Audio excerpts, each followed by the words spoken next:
அனைவருக்கும் எஸ்பி ஸ்லோகாஸின் இனிய வணக்கம். திருப்பாவையில் பாசுரம் 22. அங்கன் மாஞாலத்தரசர் அபிமான பங்கமாய் வந்து நின் பள்ளிக்கட்டிற்கீழே சங்கமிருப்பார் போல் வந்து தலை பெய்தோம்.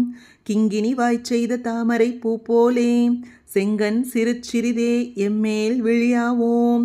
திங்களும் ஆதித்யனும் எழுந்தார் போல் அங்கனி ரெண்டும் கொண்டு எங்கள் மேல் நோக்குதியேல் எங்கள் மேல் சாபம் எழிந்தேலோர் எம்பாவாய்.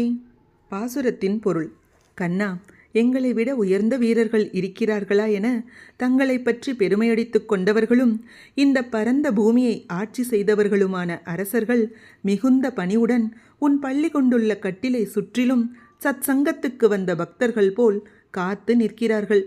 அவர்களைப் போல் நாங்களும் உன் அருகில் நிற்கிறோம். எங்கள் மீது கிண்கிணி என ஒலிக்கும் சிறு மணியின் வாய்ப்போலவும் தாமரைப்பூ மெதுவாக மலர்வது போலவும் உன் சிவந்த தாமரை கண்களை சிறுக சிறுக திறந்து விழிக்க மாட்டாயா? சந்திரனும் சூரியனும் உதித்தது போல அந்த கண்களை கொண்டு எங்களை பார்ப்பாயானால் எங்கள் மீதுள்ள எல்லா பாவங்களும் சாபங்களும் தீர்ந்துவிடுமே. விளக்கம்: இறைவனின் கடைக்கண் பார்வைப்பட்டால் போதும், சாபங்கள் கருகி போகும். எப்படி அவனது பார்வையை நம்மீது திருப்புவது? மிக எளிதாக ஆண்டாள் பாடிய திருப்பாவையின் பாடல்களையும் மார்கழியில் மட்டுமல்ல எந்நாளும் பக்தியுடன் படித்தால் போதுமே. அதற்கு அவகாசமில்லையா?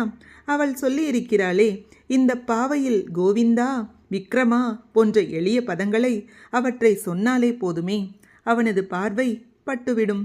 திருப்பாவையில் 22வது பாசுரமும் பாசுரத்தின் விளக்கத்தையும் இப்பதிவில் நாம் தெரிந்து கொண்டோம். இது போன்ற ஆன்மீக விஷயங்களுக்கு மறக்காம நம்ம சேனலை சப்ஸ்கிரைப் பண்ணிக்கோங்க. நல்லதே நடக்கட்டும், நன்மையை பிறக்கட்டும். நன்றி, வணக்கம்.